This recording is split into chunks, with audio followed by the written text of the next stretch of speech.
Is this the year the Falcons finally have a good pass rush? You are Locked On Falcons, your daily Atlanta Falcons podcast. Part of the Locked On Podcast Network, your team every day.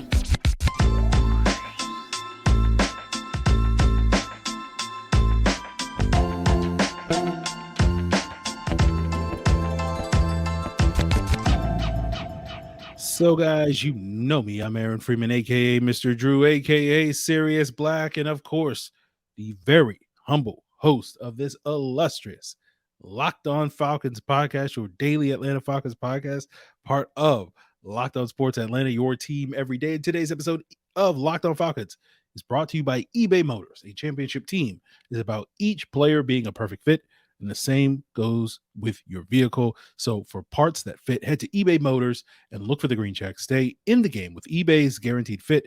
ebaymotors.com. Let's ride. eBay's Guaranteed Fit, only available to U.S. customers. Eligible items only. Exclusions apply. And we thank each and every one of you that makes this illustrious podcast your first listen each and every day. Of course, it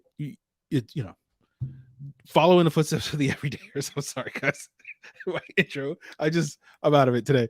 Subscribe or follow for free on YouTube or wherever you listen to podcasts. All right, so let's try to get this thing back on track. I don't know. I'm just sitting here being silly at the start of the podcast, and you're like, it starts normal like that all the time, Aaron. But today we'll be talking about the pass rush. We'll talk about a couple of roster moves. We'll answer a listener question about adding additional pass rushers. But will the Falcons pass rush be good? And this is part of what we've been talking about all week long as we kick off training camp here, which is sort of the big questions heading into training camp, which is really the big questions heading into the season, right? We won't necessarily get definitive answers to these questions in training camp. A couple of these we might get definitive answers, like who's going to win starting positions, but the big picture stuff, like, are the Falcons going to have a decent pass rush this year? We won't really know until we get to September. Now, earlier this offseason, we talked about the Falcons free agent additions like David Onyemata, Kaden Elliss, Calais Campbell, doing a lot to raise the floor for the Falcons pass rush. And earlier this week, in my free time, which I have plenty of, I did a projection on sort of what I expect for some of the key players in this Falcons front, ahead of training camp. And maybe as we get closer to the season, I might do another projection to see what changes, but basically just crunching the numbers based off of how many snaps I think certain guys are going to get, which, is just a guess at this point in time, but looking at kind of their average pressure rates or average sack conversion rates. And the total I came up with was about 35 sacks for this unit this year. Now, I wouldn't call that their floor. I think if I actually crunch the numbers on what their floor would be, it would be somewhere around like 28 sacks or something like that. If basically everybody just has whatever seasons. But, I feel like that 35 number is probably closer to the eye level than it probably is the floor at this point in time. And for a lot of these young players, like an Arnold Ebiketie, some of these guys that don't have a ton of experience, where you can't really base it off of long-term career averages. Like in the case of Calais Campbell, I didn't necessarily base it off of his career average, just more like the last 6 years. And, with Ebiketie, he wound up leading the team in sacks based off of these projections with 6 sacks, followed right behind by Grady Jarrett with 5.5. Kaden Elliss had 5, and Calais Campbell had 4.5. And, if the Falcons are able to break that 30 number, it'll be the first time since 2018 that the Falcons as a team have had 30 or more sacks. And we talked before, where, you're shooting for 40, right? Because in a 17-game season, 40 sacks is roughly around what the average is in today's NFL. And the Falcons haven't had a 40-sack season as a defense since 2004. Now, I feel pretty confident, if not, or at least optimistic, if not confident, that the Falcons will at least approach that league average number of 40, right? They'll get on the right side of 30, and we'll see if they can approach 40 and exceed 40. And, as I said, that's league average in today's NFL. And to a lot of people, that's like, okay, you're average. But here in Atlanta, that's cause for a parade just because of how bad the Falcons pass rush has been for as long, evidenced by the fact that it's been 5 years since the Falcons have broken 30. It's been almost 20 years since the Falcons have broken 40 sacks. So I think with the four aforementioned players that I had projected to lead the team in sacks, those are kind of the four players that, when we talk about where this team's floor is in terms of its pass rush, those are the guys that I think really have the chance to really raise this team's ceiling as a pass rush if they have better years than what I'm potentially projecting them, right? And that includes Arnold Ebiketie, Grady Jarrett, Calais Campbell, and Kaden Elliss. And talking about Kaden Elliss, we talked earlier this offseason about his potential to be a double-digit sack guy, which was primarily based off of the fact that, he got roughly 6 or 7 sacks, playing like 80% of the snaps in like half the season for the Saints last year. And it's the idea like, okay, what happens if he plays 100% of the snaps in 17 games? Where would those sack numbers be? And like, I think the number I mentioned on a previous episode was like, 13 or 14 sacks. And it's not to say that he's going to hit that mark. I think it's probably more likely that he'll get half that number, somewhere in that 6-7 range is probably the more likelier outcome. But I certainly think the potential is there that Kaden Elliss could do that, right? If he basically plays as well as he did last year down the stretch for the Saints and just, with twice as much playing time, you could see him break double-digit sacks. Now, we've also talked already about Grady Jarrett having a potential career year this year, right? And we looked at last year's production at the beginning of the season where Grady Jarrett got off to this hot start and then kind of petered out as we got to the middle of the season, in part due to wearing down and all that stuff. And it's the idea that with the improved supporting cast, you won't see Grady Jarrett wear down as quickly as he did last year. And so instead of having half a season of playing at that level, what happens if he has a full season at that level? And all of a sudden you're talking about, rather than a quote unquote typical Grady Jarrett year of 4 to 6 sacks, which he's had most years he's been in the NFL, could he hit his career high this year, which would be 8 sacks for him, right? Or more in that number.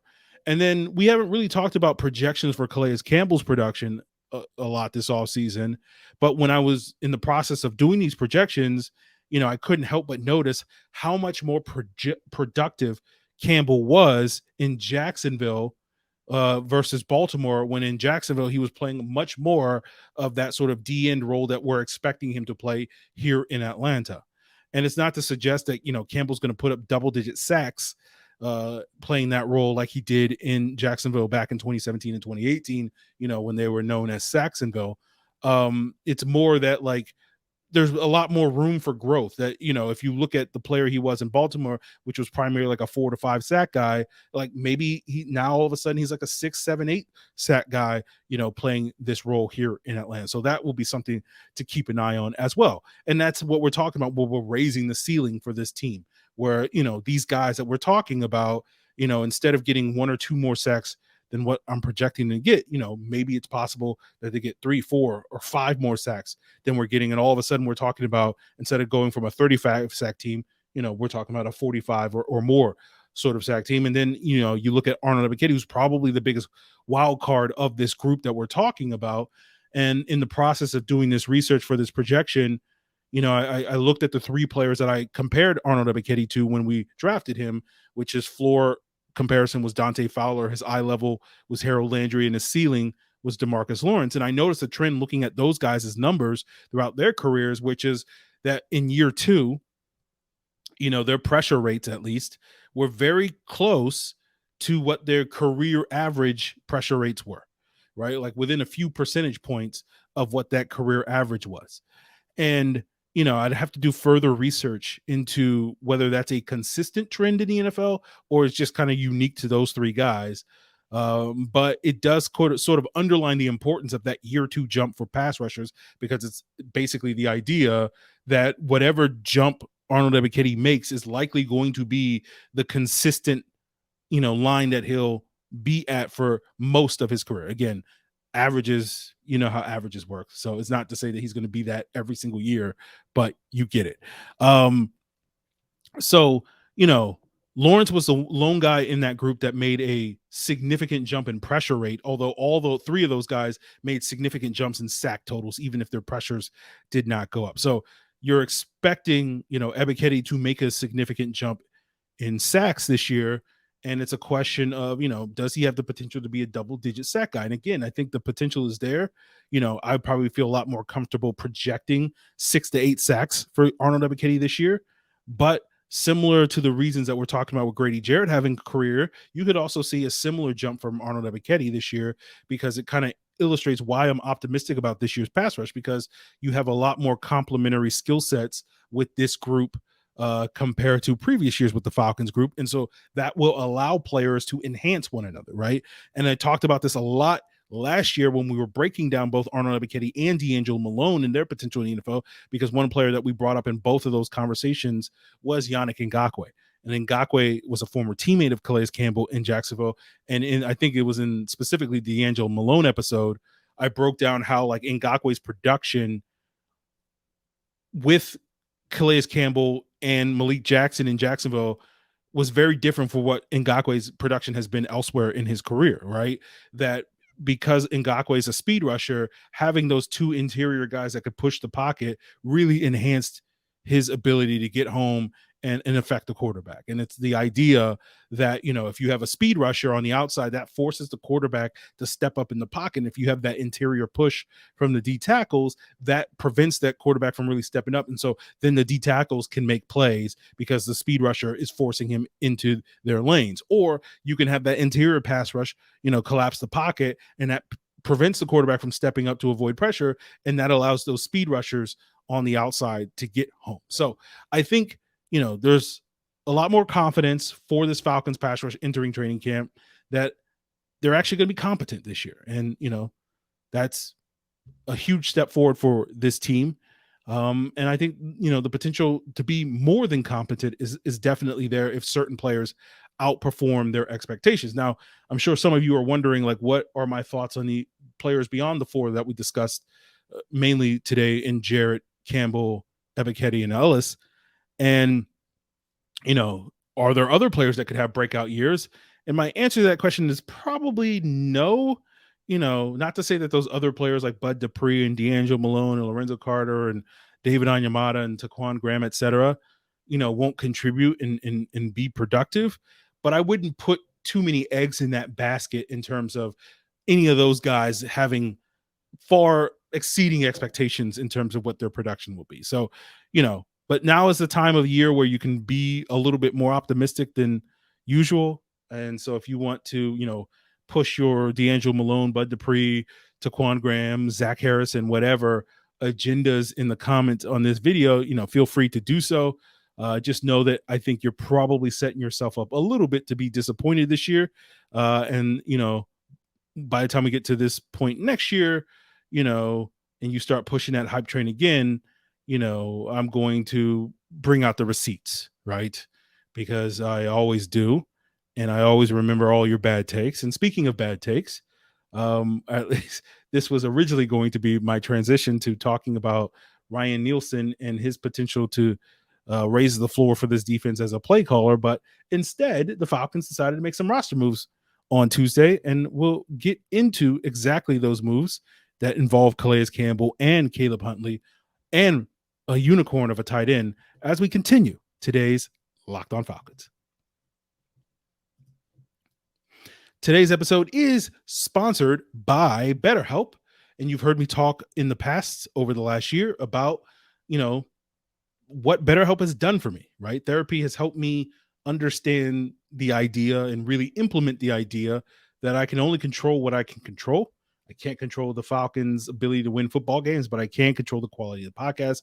And many of you guys have pointed out to me over the past year since I started therapy that you felt like the podcast quality has improved. And, that's thanks indirectly to BetterHelp. And sometimes in life, we're faced with tough choices and the path forward isn't always clear. And whether those issues surround your career, your relationships, or anything else, therapy can help you stay connected to what you really want while you navigate through life. So if you're thinking of starting therapy, I cannot recommend BetterHelp enough. It's done entirely online. And so therefore it's kind of designed to be convenient, flexible, and suited to your schedule. You just fill out a brief questionnaire. You'll get matched quickly with a licensed therapist. And then if you want, You can switch therapists at any time for no additional charge. So let therapy be your map. Let therapy be your map with BetterHelp. Visit betterhelp.com/lockedon today to get 10% off your first month. That's BetterHelp, HELP.com/lockedon. So the Falcons made a couple of roster moves on Tuesday. Probably the most notable is re-signing unicorn tight end MyCole Pruitt. They also put Calais Campbell on the non-football injury list, or the NFI. We'll circle back to that a little bit later. The team cut running back BJ Baylor, who they had put on the injured reserve back in May. And the team also cut running back Caleb Huntley with a failed physical designation.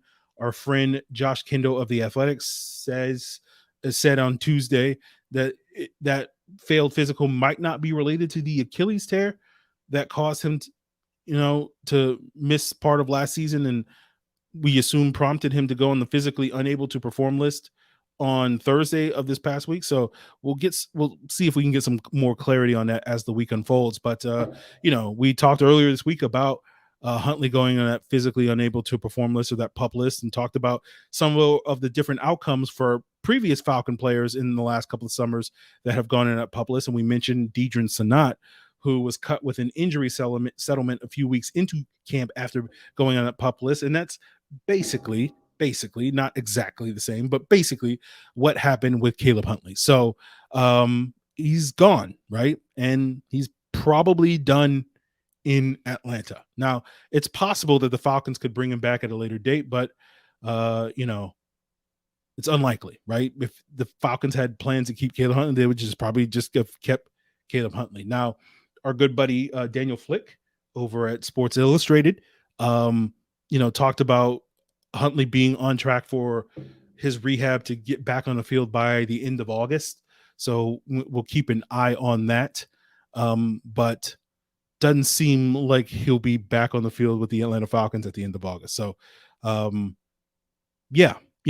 it's unfortunate. We'll be rooting for him, moving forward. We'll see if he can get his career back on track. Earlier this week, we talked about how, the Achilles injury can potentially be devastating for running backs. But, again, we'll hope that, Duke Huntley can overcome the odds. Now, when it comes to MyCole Pruitt, he probably solidifies that tight end 4 spot, where the expectation was that last year's 6th-round pick out of Georgia, John Fitzpatrick, as well as everybody's favorite converted quarterback, Felipe Franks, were likely going to compete for that 4th tight end spot on the roster.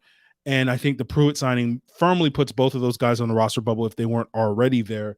It's hard to imagine Pruitt losing a competition to either one of those two without them, either one of those guys making a massive leap forward this summer.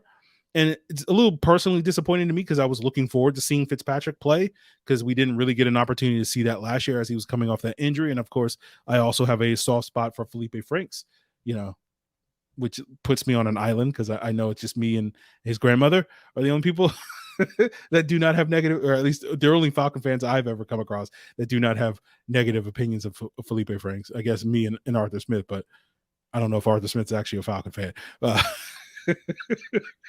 But I liked what Pruitt did last year, but for me, at least, the timing of this move, I'm just like, the Falcons didn't sign Pruitt last summer until like the 3rd week of training camp. And so I'm like, yeah, you could have done that now this summer. You could have waited another 2 weeks to sign MyCole Pruitt and give some of these young guys an opportunity, but it's whatever. So let's talk a little bit about Campbell going on the NFI list. Now, you can basically think of the NFI, the non-football injury list, as the PUP list, except for the difference is the players suffered their injury away from the team facility. So, if you slip in the shower, you can go on the NFI list. If you're working out on your own and you drop a weight on your toe, you can go on the NFI list. So we haven't got exactly the word on what the injury for Campbell is. By all accounts, it suggests that it's nothing serious. So hopefully we'll get an update in a matter of days on the specifics of Campbell's injury, as well as the timetable for him to return to practice. But it sounds like, it'll be a couple of days maybe. So he'll continue to count towards the Falcons 90-man roster. He can come off that NFI list at any point later this summer. And if he's still on it by the end of training camp, then that will lead to a separate conversation about, him missing games during the regular season. But we will cross that bridge if and when we get to it. But it sounds like we're not going to get to that bridge. So we'll see what updates we get later this week. So with Campbell on the mend for an undisclosed time, that potentially means the Falcons have room for some additional help on the defensive line, and we'll answer a listener question that gets at whether or not the Falcons should be bringing in more pass rushers to help this pass rush that we're hoping can be quote unquote competent this upcoming season. We'll break that down as we continue today's Locked On Falcons. But first, I want to give a shout out to my everydayers, guys. For tomorrow's episode, we'll probably talk about Ryan Nielsen and what expectations can be for him. We might also talk about expectations for the Falcons secondary to match up with, this conversation about the front and the pass rush. So that will be potentially your first listen on tomorrow's episode. So again, do what the everydayers do and make sure you check us out on your preferred podcast platform.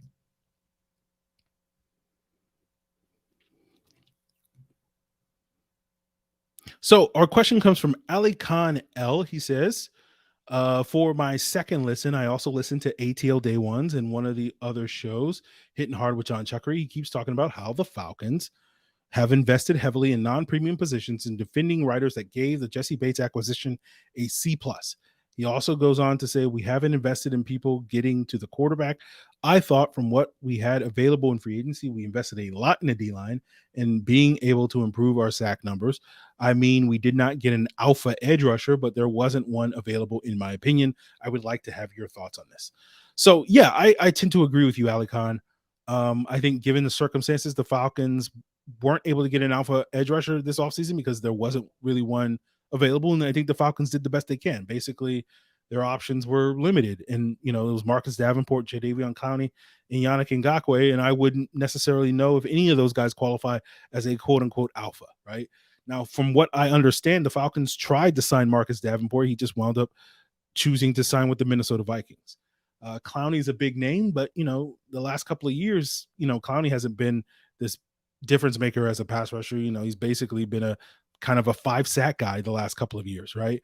And, Ngakoue has been a little bit more of a consistent producer. He's kind of a perennial 8-sack guy.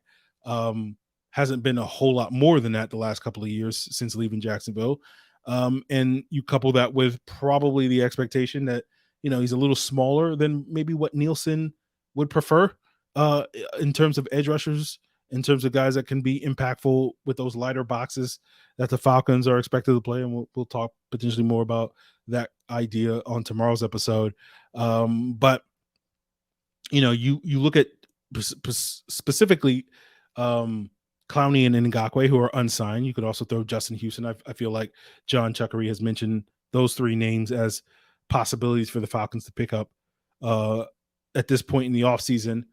But with Clowney and Ngakoue, especially, like, it is interesting that they have changed teams so much the last couple of years. And so, is that simply due to the fact that they have desired long-term contracts and just continually settle for like 1-year prove-it deals? Or is there some other reason why no team wants to commit long-term to those guys? So that is certainly a topic worthy of debate when talking about why a team like the Falcons hasn't signed one of those guys. So, I understand John Chuckery's point when it comes to the Falcons could certainly use another pass rusher. If we're projecting this current unit to be a 35-sack unit, an addition of Clowney is potentially the thing that pushes you over to 40, right? An addition of Ngakoue, get you closer to 45 potentially. So certainly, that would make the team better. But I probably wouldn't agree with John that it's a pressing issue, right? And, that's mostly due to reiterating the point that the Falcons are kind of in phase 2 of their rebuild, not phase 3. And I think really giving Arnold Ebiketie as much runway to sort of grow this season and showcase what he can do this season is the right call for the Atlanta Falcons. And then, depending on what Ebiketie does, if he has a 6-sack season, okay. That I wouldn't say that's a disappointment, but it wouldn't be great, right? It wouldn't be ideal. I think a lot of people are hoping that Ebiketie's a 10-sack guy. That's probably closer to ideal. So we'll see if he can get there and, bring in somebody else that will take snaps away from him, prohibits the Falcons from finding out sort of exactly what his potential is. And so you go into next offseason, hopefully more informed on what your current talent level is, and you can plan accordingly. And, I liken this to a little bit to 2020 because I was very vehemently, sort of criticizing the Falcons for some of their offseason investments that year when it came to the pass rush. Like for me, I was very critical of the team's decision after the draft to trade for Charles Harris, who was a reclamation project at that point in time, rather than going out there and getting a more proven pass rusher at that point in time. And the main reason for that then was 2020 was a make or break year for that coaching staff. And this year is not a make or break year for this coaching staff. And I know there's, a lot of talk among certain corners of the fan base, certain corners of not only the local, but the national media that Arthur Smith and company are on the hot seat entering the season. And they like the Falcons have to make the playoffs or else, but I think that's a gross mischaracterization of what's actually going on in Atlanta. Like, obviously, I think the Falcons are expected to win. They are expected to make the playoffs, but I don't think it's a or else sort of situation. It is not, that sort of situation where it's like they're going to clean house after the season if they fall short of those goals, right? And, obviously, I think adding another pass rusher would help them achieve those goals of playing meaningful games in January, but I don't see it as massively as a need as I think Chuck does. So you also couple that with, next offseason should be the Falcons should have more opportunities to get at least closer to that alpha pass rusher than they had this offseason, right? Now, Nick Bosa and Brian Burns certainly are not going to hit free agency. I doubt Rashawn Gary's going to hit free agency, but you could see, Chase Young, Montez Sweat, Josh Uche, Josh Allen, Carl Lawson, Daniil Hunter, Leonard Floyd, Zadarius Smith, Jerry Hughes, Brandon Graham, all potentially hit free agency. And you have, young players in that group that are talented with potential. You have, proven veterans in that group. You have savvy older guys that are maybe ring chasing at that point in time. So, you will have plenty of options, not to mention, cap cuts, trades, and the draft as other avenues to upgrade that pass rush. So I don't think there's any room for people. There's no need to panic when it comes to the Falcons need to sign this guy, right? It's just to me, it's fundamentally different between what's going on in Atlanta in 2023 than what it was in 2020. And so I don't tend to agree with John that it's as pressing an issue. It's an issue. Don't get me wrong, right? You can always, as I think, sorry, Chuckery puts it as like, no one ever says that you can have enough pass rushers. I can't remember the exact wording that he does. It sounds much better when he says it. So go check out, sorry, go check out Hitting Hard to get the exact wording down. But I don't think it's as pressing an issue as he thinks it is, right? Because I don't think this is a make or break year. I think the Falcons, to me, this offseason was the first of many steps that the Falcons are going to take to shoring up their pass rush. It's not it needed to all be done now, right? That's kind of the different mindset that I think we're all in. So I agree with you, Alec Khan. It's not as pressing an issue, and I think the Falcons did about as well as you could expect them to do. As for giving Jesse Bates a C+, to each their own. But that's where we're going to leave it, guys. Appreciate you guys tuning in for another episode. Hopefully I'll get to talk about the things I want to talk about on tomorrow's episode. The way it works here with the Atlanta Falcons is when I plan out podcasts, the Falcons do stuff that I have to change my plans when I don't have plans for the podcast, and the Falcons just kind of twiddle their thumbs, and I'm just hoping like do something so I can talk about it on the podcast. So because I had plans this week for what we were going to talk about before practices kicked off on Thursday, the Falcons were doing stuff. So, no complaints here. It's just, you got to audible, at the last minute to talk about roster moves rather than talking about Ryan Nielsen. But we'll punt that decision, that conversation till tomorrow's episode and see what other potential moves that the Falcons may make that may, provide discussion on tomorrow's episode. So continue to make us your first listen. And of course, if you want to get more insight from John Chuckery as well as the rest of the folks over on the Locked On Sports Atlanta podcast feed, you, of course, can make them your second listen. It's all part of Locked On Podcast Network, your team every